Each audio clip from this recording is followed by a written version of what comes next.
আসসালামু আলাইকুম, সবাইকে স্বাগত জানাচ্ছি আরও একটি নতুন ভিডিওতে। আজকে কথা বলবো চট্টগ্রাম শহরের চাঁদখোলা পর্যটক বাস নিয়ে।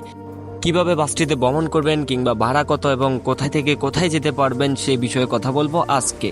তো ভিডিওটি ভালো লাগলে অবশ্যই লাইক করবেন, কমেন্টে আপনাদের মতামত জানাবেন এবং শেয়ার করে বন্ধুদের মাঝে পৌঁছে দিবেন। তো শুরু করা যাক। চট্টগ্রাম জেলা প্রশাসক এবং বিটিআরসির সৌজন্যে চট্টগ্রাম শহরে দেওয়া হয়েছে পর্যটক বাস।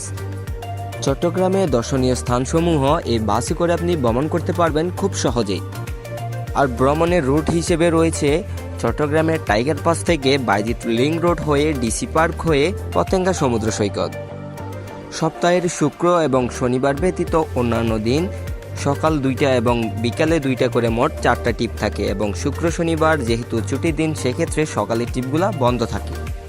নিউ মার্কেট কিংবা টাইগার পাস থেকে ডিসি পার্ক পর্যন্ত প্রত্যেকজন 45 টাকা এবং পতেঙ্গা পর্যন্ত 95 টাকা হারে ভাড়া নির্ধারণ করা হয়েছে।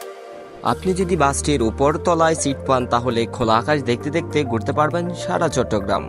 আমার কাছে ব্যক্তিগতভাবে খুব ভালো লেগেছে এবং আমি বেশ কয়েকবার এই বাসে ভ্রমণ করার অভিজ্ঞতা হয়েছে।